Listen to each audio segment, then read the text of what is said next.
Latest episode দেখুন একদম add free.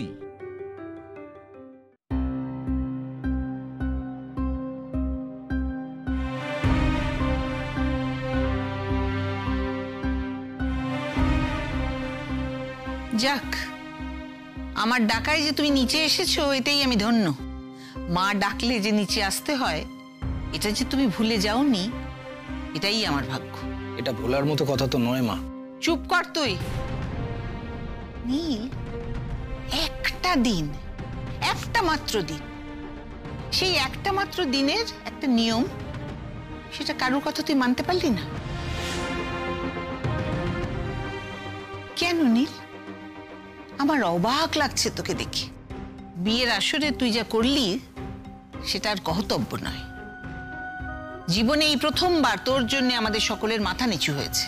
আর এটাও ঠিক যে জীবনে এই প্রথমবার তুই আমার ছেলে বলে আমি লজ্জিত হলাম।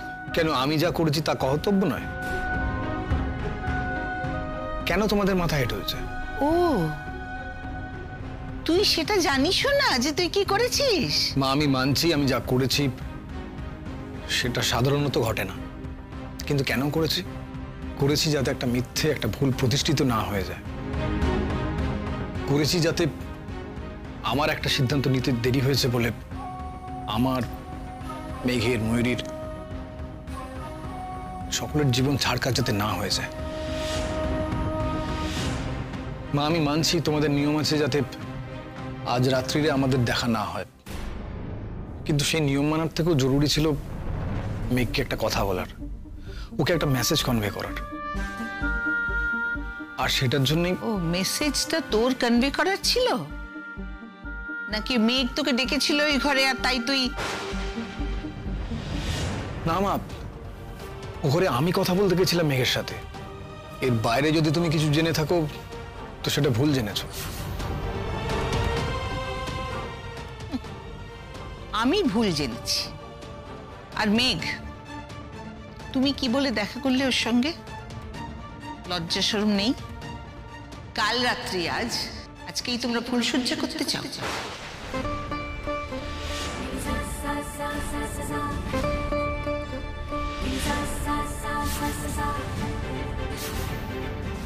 বড় বৌমা, কি হয়েছে তোমার?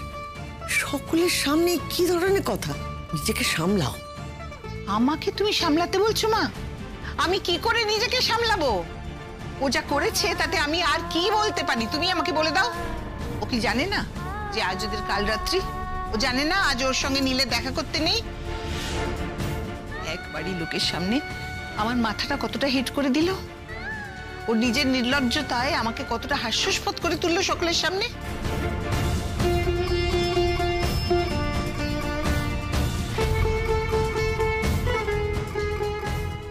আর মেঘ, তুমি বলো, কোনটা জানতে না তুমি? জানতে না আজ তোমাদের কাল রাত্রি, নাকি এটা জানতে না যে আজ তোমার নীলের সঙ্গে দেখা করতে নেই? কি হলো বলো, কি হলোটা কি? মুখে কথা নেই কেন?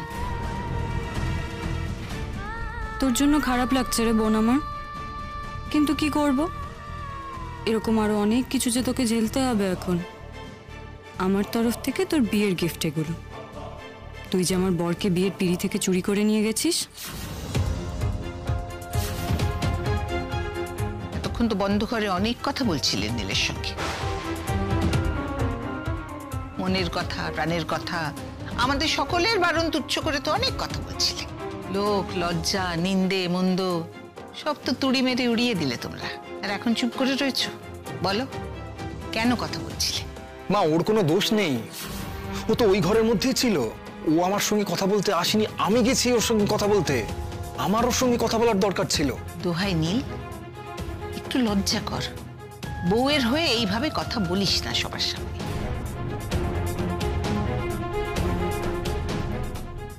হ্যাঁ গো নতুন বউ, এটুকু জানা নেই তোমার যে কাল রাত্রির দিন স্বামীর মুখ দেখলে তার আয়ুক্ষয় হয়?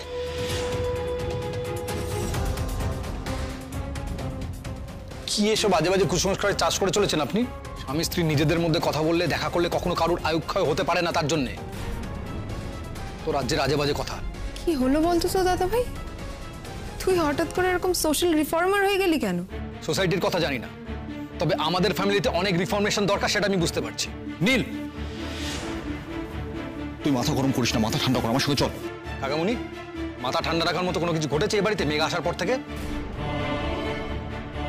মা, তোমার বা তোমাদের সমস্যাটা তো এটা যে মেঘ এ বাড়িতে বউ হয়ে এসছে।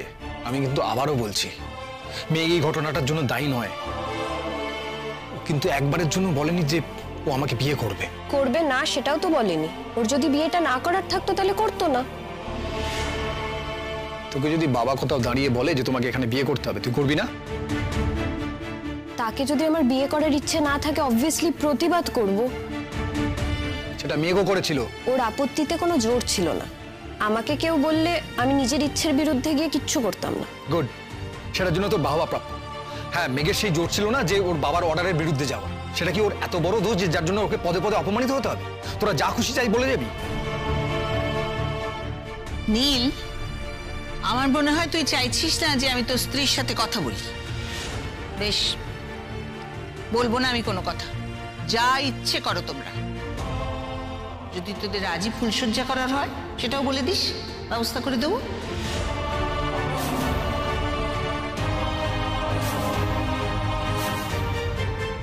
না নীল, আর একটা কথা তুই বলবি না, চল আমার সঙ্গে, আয় আয় আয়, চল। আমার কিচ্ছু বলার নেই তোমাকে, বিশ্বাস করো। ময়ূরীর বোন হিসেবে তোমাকে আমি যে কবার দেখেছি আমার কিন্তু ভালো লেগেছিল তোমাকে, কিন্তু আজ আমার মনে হচ্ছে ঈশ্বর কি করে একই রক্ত মাংসের দুটো এরকম বিপরীত মানুষ তৈরি করতে পারে।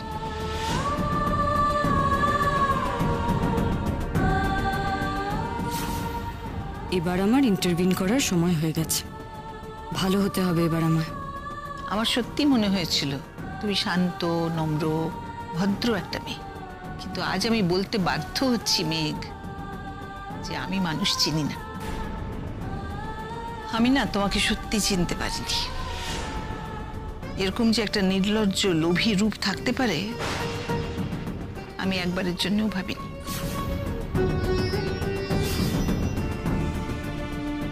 ও জেঠিমা, প্লিজ, আমি আমার বোনের হয়ে তোমাদের সবার কাছে ক্ষমা চাইছি। আমার বোন একটা ভুল করে ফেলেছে, ও আর এই ভুল কখনো করবে না। এই একটা ভুলের জন্য ও যেন তোমার ভালোবাসার থেকে বঞ্চিত না থাকে জেঠিমা, প্লিজ। এই মেঘ, মুখ ফুটে ক্ষমা চেয়ে নে না প্লিজ, বল না ভুল হয়ে গেছে। থাক, কোনো দরকার নেই ওর মাপ চাওয়ার। ময়ূরী, তুমি যে কোন ধাতুতে তৈরি সেটা সত্যি আমার জানা নেই। ও তোমার সাথে যা করেছে তারপরেও যে তুমি ওকে কি করে আগলাও আমি সত্যি বুঝতে পারি না। তবে ও যা করেছে তাতেও আমার স্নেহ, ভালোবাসা, মমতা সব থেকে অনেক দূরে চলে গেছে।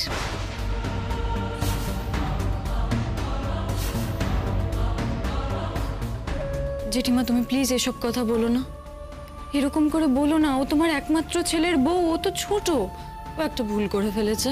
নয়রি, তুমি যখন বুঝেইছিলে যে তোমার বোন একটা ভুল করে ফেলেছে, তাহলে সকলের আড়ালে তাকে সতর্ক করে না দিয়ে তুমি সবার সামনে এসে সেটা নিয়ে ঢাক পেটালে কেন?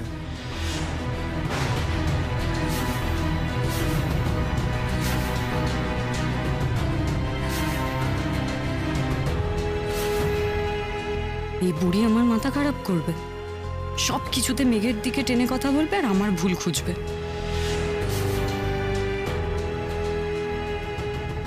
ঠাম্মা, তুমি আমাকে ভুল বুঝছো। আমি নিচে চলে এসেছিলাম কারণ ওদের স্বামী স্ত্রীর কথা হচ্ছিল, আমার সেখানে দাঁড়িয়ে থাকা উচিত ছিল না। ঠিক আছে, ভালো কথা। তুমি ওপরে অন্য ঘরে ওদের কথা শেষ না হওয়া পর্যন্ত অপেক্ষা করতে পারতে। তুমি ওকে ডেকে বলতে পারতে যে ও ভুল করেছে। তুমি নিজে তা না করে সকলে। প্লিজ, কেন মেয়েকে সতর্ক করবে কেন? আর সেটা ওকে করতে হবে কেন? মেয়ে কি কচি খুকি নাকি? ও কি জানে না কিছু এই সমস্ত? ও বোঝে না কি করা উচিত আর কি করা উচিত নয়, বোঝে না? যাকে যাক, আমার আর কথা বলতে ভাল লাগছে না। আর মা, এই বাড়িতে যা কিছু হতে শুরু করেছে তাতে আমি সত্যি জানি না যে ভবিষ্যতে আমাদের জন্য কি অপেক্ষা করে রয়েছে। ছোট, তুই ওকে খেতে দিয়ে দিস, আর দেখ কোথায় শুতে চায় সেখানে ব্যবস্থা করে দিস।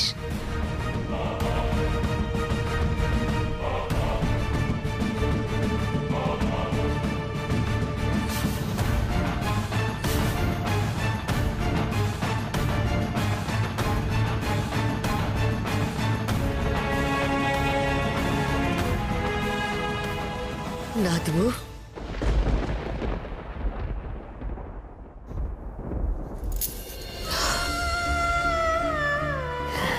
আমি জানি দিদি তোর কোনো দোষ নেই রে, কোনো দোষ নেই।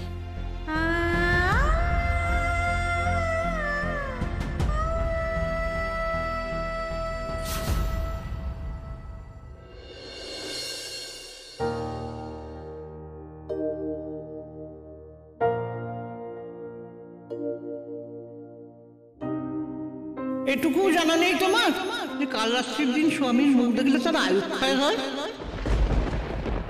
আপনি শুধুই নিজের কথা ভেবেছেন স্যার, আর কারোর কথা ভাবেননি। আমি তোমার কথা ভেবেছি মেঘ, তোমার কথা।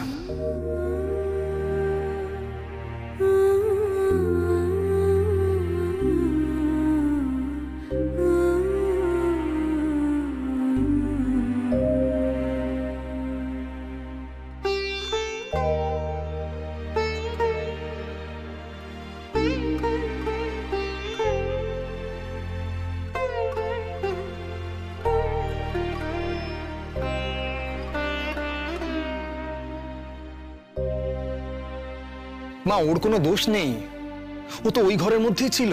ও আমার সঙ্গে কথা বলতে আসেনি, আমি গেছি ওর সঙ্গে কথা বলতে। আমার ওর সঙ্গে কথা বলার দরকার ছিল। তোমার বা তোমাদের সমস্যাটা তো এটা যে মেঘ এ বাড়িতে বউ হয়ে এসছে। আমি কিন্তু আবারও বলছি, মেঘ এই ঘটনাটার জন্য দায়ী নয়। ও কিন্তু একবারের জন্য বলেনি যে ও আমাকে বিয়ে করবে।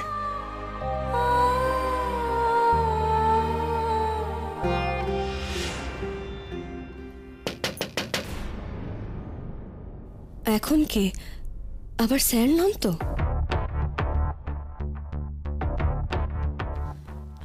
কে? আমি দিদি ভাই। কি করছিস তুই দরজা বন্ধ করে? দরজা বন্ধ কেন?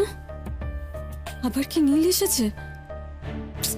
আবার দুজনে মিলে এত বাড়াবাড়ি করবে? নীলকে তো বলা যায় না, বাড়াবাড়ি তো করছে সেই বিয়ের আসর থেকে।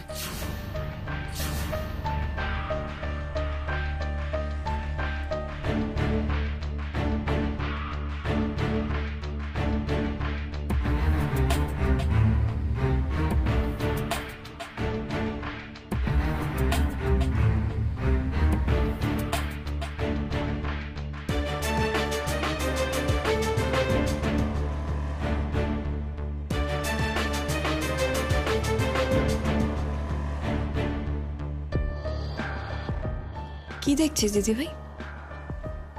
তোকে, আমার বোনটাকে দেখছি রে। কি সুন্দর লাগছে তোকে দেখতে,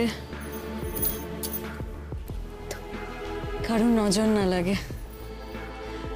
আসলে এই শাড়িটা ওরাই আমাকে দিয়ে রেখেছিল আজকে সকালে পরার জন্য। খুব সুন্দর, খুবই ভালো লাগছে। আর দেখ, আমার বোনের এখন কত বুদ্ধি হয়েছে, সব শিখে গেছিস। হ্যাঁ, নিজে নিজেই তো সিঁথিতে সিঁদুর পরে নিয়েছিস। এইভাবে তোকে নীল দেখলে ও তো আর নিজেকে কন্ট্রোলই করতে পারবে না। দিদি ভাই প্লিজ, আমার এই কথাগুলো শুনতে ভালো লাগে না। কেন? কেন ভালো লাগে না কেন? তুই তো এতক্ষণ নীলের কথাই ভাবছিলি, তাই না? না, আমি বাপির কথা ভাবছিলাম, মায়ের কথা ভাবছিলাম। হ্যাঁ, সেটা তো ভাবছিসই, কিন্তু সব থেকে বেশি ভাবছিস নীলের কথা। দেখ, আমাকে একটা কথা সত্যি করে বলতো, এই যে তুই একা একা বসে বসে সাজছিলি, নিজের সিঁথিতে সিঁদুর পড়ছিলি, তখন পড়ার সময় তুই একবারও নীলের কথা ভাবিসনি? আর এই যে আমি তোর দরজায় নক করলাম, তখন তুই ভেবেছিলি তো নীল নক করছে? আর এই যে কালকে সারা রাত কাটালি, একবারও ভাবিসনি নীলের তোর সঙ্গে কাটানো মুহূর্তগুলোর কথা? দিদি ভাই প্লিজ, আমি যদি এমন কিছু ভেবেও থাকি, তার মধ্যে ভয় ছাড়া আর কিছু ছিল না। তুই বারবার আমাকে এই কথাগুলো বলিস না, আমার এই কথাগুলো বারবার শুনতে ভালো লাগে না।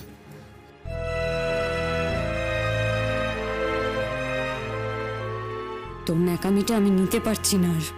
পেটে খিদে, মুখে লাজ।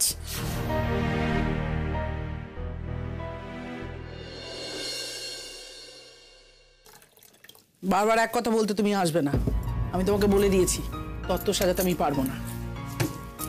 এইসব জিনিস ময়ূরীর জন্য, ময়ূরীর শ্বশুর বাড়ির লোকেদের জন্য।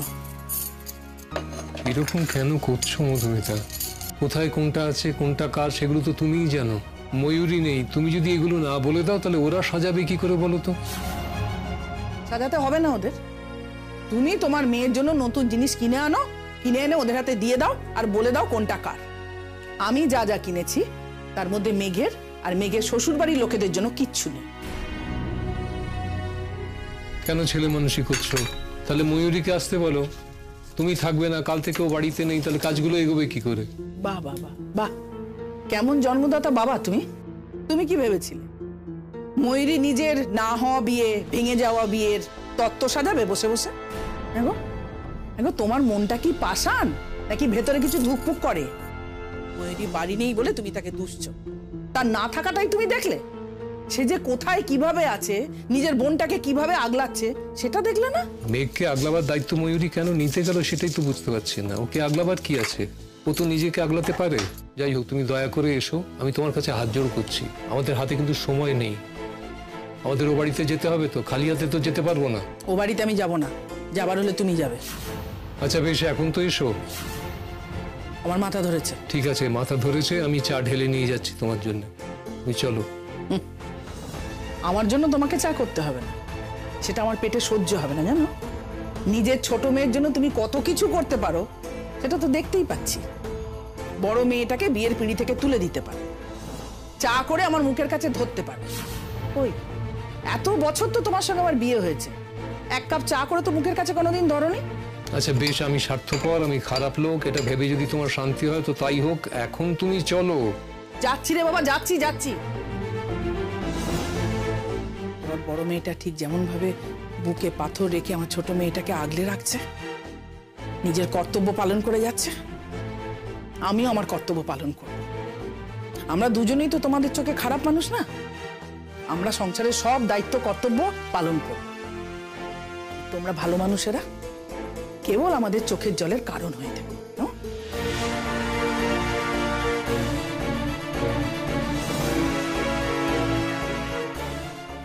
কেন বারবার মেঘকে আগলাবার কথা আসছে? তার তো দরকার নেই মেঘের। কেন জটিলতা বাড়াচ্ছে ময়ূরী? আমার কেমন যেন বারবার মনে হচ্ছে ময়ূরীর এই ও বাড়িতে থাকাটা মেঘের পক্ষে ভালো হচ্ছে না একটু।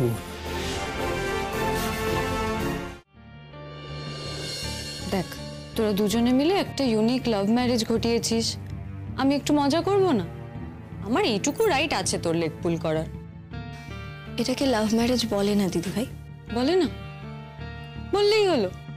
একটা লোক সবার সামনে চেঁচিয়ে চেঁচিয়ে বলছে আমি মেঘকেই ভালোবাসি, আমি ওকেই বিয়ে করতে চাই, আর বিয়েটা হচ্ছে, কিন্তু সেটা লাভ ম্যারেজ নয়। তোকে আমি বোঝাতে পারবো না দিদি ভাই। যেটা ভুল সেটা আমাকে বোঝাবেই বা কি করে? যাকগে। মেঘ, আমার তোকে একটা কথা জিজ্ঞেস করার ছিল।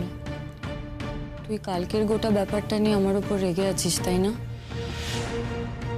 আমি আর কালকের ঘটনাগুলো নিয়ে ভাবতে চাই না দিদি ভাই।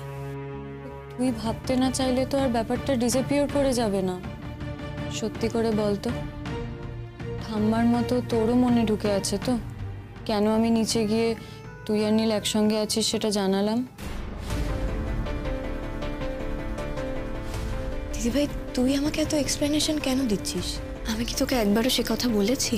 বলিসনি, কিন্তু নিশ্চয়ই ভাবছিস, ভাবাটাই তো স্বাভাবিক। থাক না দিদি ভাই, আমি এই কথাগুলো সব ভুলতে চাই। কিন্তু আমি যে স্বস্তি পাচ্ছি না। ছোট বোন তার নিজের দিদিভাইকেই ভিলেন ভাবছে। দিদিভাই, তুই কেন আমাকে ছোট করছিস বলতো? প্লিজ আমাকে এক্সপ্লেন করতে দে, আমি তোকে বোঝাচ্ছি কাল কি হয়েছিল। তা আমি তো খাবারটা নিয়ে এসেছিলাম তোকে খাওয়ানোর জন্য।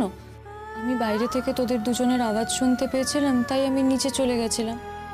ব্যাস ওরা আমাকে দেখে ফেললো, দিয়ে কি প্রশ্ন করছে আমাকে। মেঘ বলছে খাইনি কেন, খাবার ফেরত নিয়ে এলে কেন। আমি মিথ্যেও বলেছিলাম মেঘের খুব শরীর খারাপ করছে, ও পরে খেয়ে নেবে। সেটা শুনে কাকুমণি কাকিমণি দুজনেই ওপরে আসতে চাইছিল। আমি সেটা শুনে না ঘাবড়ে গেছিলাম মেঘ। ওরা এসে যদি তোদের খুব ক্লোজ অবস্থায় দেখে ফেলতো। দিদিভাই, তুই আমাকে এত এক্সপ্লেনেশন কেন দিচ্ছিস? আমি কি তোকে কিছু জিজ্ঞেস করেছি বলতো? করিসনি, সেটাই তো আরো ডিস্টার্বিং। দিদিভাই প্লিজ, তুই আমার জন্য আর ডিস্টার্ব হোস না। একেই তো আমি তোর জীবনটা একেবারে নষ্ট করে দিলাম। তোর জীবনের সব থেকে বড় কষ্টটা তো আমি। না, এসব কথা বলবি না, আমি এসব একদম শুনতে চাই না।